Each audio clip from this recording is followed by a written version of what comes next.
ang winner po natin sa Spelling Bee ay si Audrey! Today, still at romantic baboy.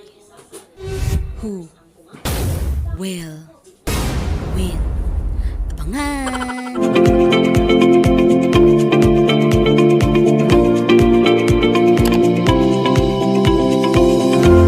So, ang next challenge natin ay General Science, General English, at General Quest. Puro general po ito. So, nandito po yung mga tanong ko. So, it composed of 2 bond papers. Back and forth.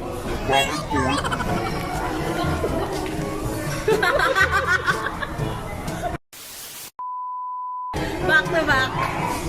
Back to back. So, meron tayong tinatawag na mga tricky questions. Yung mga tricky questions na yun, hindi mo akalain yun yung sagot. Okay. So, gagamitan mo ng logic. Logic lang. Logic. First question. If you sit a cup on the table facing south while you are on the north side of the table, on which side is the cup's handle? Answer in 5, 4, 3, 2, 1. Give me your answer. It's a logic. So, ang answer ay outside. Because kahit saan mo palagin yun, ay iikot yun, nasa labas yung handle ng cup. Diba? So, wala pong tumama. Ang tamang sagot ay outside. Napawisan ako. Last na, last. Ito, madali lang to. Lahat nasagot to ng mga classmate ko, nasagot nila to. How long is the answer to this question? Isipin niyo mabuti. How long is the answer to this question? How long is the answer to this question? 5, 4, How long is 3, the answer to this 2, 1. Kinakain na kayo ng sagot. Wait lang. Wala na. Face. Give your board. Ano, wait lang. Harap mo na. Tama na sana kayo kasi kulang. Ng how. How long yung sagot sa tanong? How long? Bang. Next question. Which country had the Philippines as its colony for more than 300 years?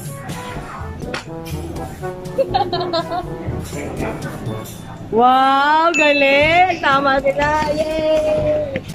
The answer is Spain. Next, science. Planets. What is the closest planet to the sun? 3, 2, 1. Very good. Mercury. Akala ko ano question ba eh. What's the planet after Mars? Kautang. Ay. What is the name of the second biggest planet in our solar system? Second biggest planet. Ibig sabihin, next sa Jupiter. 3, 2, 1. Nakakapaos pala to. Show your board. Saturn. Okay. Hindi kasi akala, kaya lang siya malaki kasi. Alam ko pag si beautiful planet ang sa Huwag niyo akong tanongin, kinuha ko na sa Google. Panay ko dito. Google niyo. Planet pa din, pero ang answer ay yes or no. Is the planet Neptune bigger than Earth? Yes or no? You have an answer. Is it a yes or yes? Show your answer. The answer is yes. So, para sa tamang sukat, paki-google. Kala ko kasing sila. Nandito ba? Okay, dahil gusto nyo ng biology, part of the body. Another name for your voice box is, anong tawag dito? Voice box. Starts with the letter L. O, di ba alam nyo na? Hindi ko alam spelling. Larynx. Very good. The two holes on your nose are called? Wow! Tama, nostrils. Bakit sa biology anatomy siya? Ano ba yung biology? Study of human? Life. Oh, you like? Boy ka naman eh. Anatomy. It's part of, biology. Ano ba? Pero malawak kasi. True or false? The two chambers at the bottom of your heart are called ventricles. True or false? Ako yan. Yes, yes. True. Ano naman sa panuto? Okay. Hoy, sabi mo kung sabi. Oo, true. Yes. Yes. The outside layer of the skin on the human body is called? Yes. The outside layer of the skin. Wow! Which famous scientist introduced the idea of natural selection? Shit, ang dulo dito. Siya din yung nagpauso ng ewan. Siya ba yung nagsabi ng mga ano? Unggoy-unggoy? Yon, galing tayo sa unggoy. Wala, di pero, Letter C!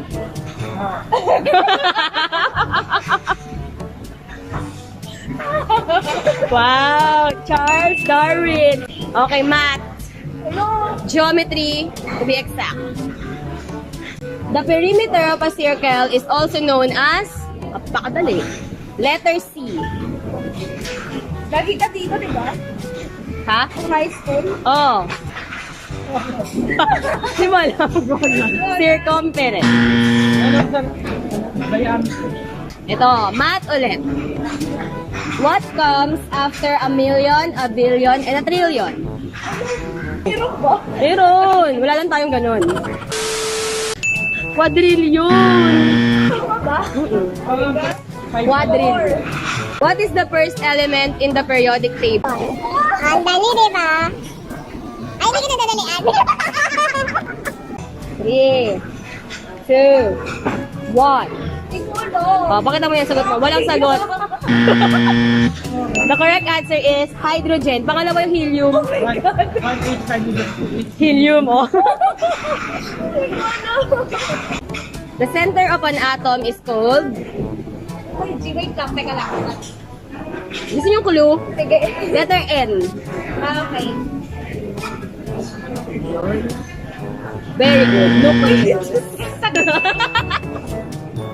What orbits the nucleus of an atom? Gusto niyo yung clue?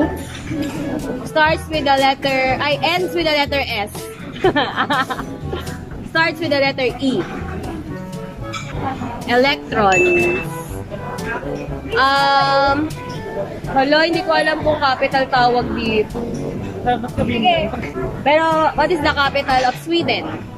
1. Stockholm. Galing nyo ako, guys. Galing nyo. I'm so proud of you, guys. Okay, geometry. How many does a hexagon have? How many sides does a hexagon have? Wait lang. 2. 1. Teng teng. Ba, may drawing pa siya. Competitive. Hindi alam ko sa itsura. Hindi ko alam kung ilang size. Hepta yata. Ano The hepta? answer is 6 sides. 7 yung heptagon. The distance from the center of a circle to its edge is called what? Wala. Letter R. Radius. Center A. Center A. Diameter buo. What country has the second largest population in the world? Second. India. Tama ko. Ano yung first? China. Last 2 question na lang. Well, ako nang maka Adidas and Volkswagen are companies from what country? Pwede mo masabi ko ng ano? Kung anong continent? Europe. Germany. Galing, galing. In what country would you find the cities of Ankara and Istanbul? Last question to Turkey! Yay! So, sino pong winner natin? Me. Ilang points ka? 29. Ikaw? 25. Wow, dikit naman yung laban, so di nakakaya. So, congrats, Audrey. Pakita mo yung board mo pag malaki mo yan. Red team is the winner. Woo! Woo! And that's the end of our vlog. Okay, ito na po yung prize niya. At ang makapal na nagpalibre talo naman. Samida. Kamsamnida. Kamsahamnida. Kamsamnida. And that's the end. And that's the end of our vlog. So for more challenges, please do subscribe. And please don't forget to click the notification bell. Bye-bye. Bye-bye. See you again.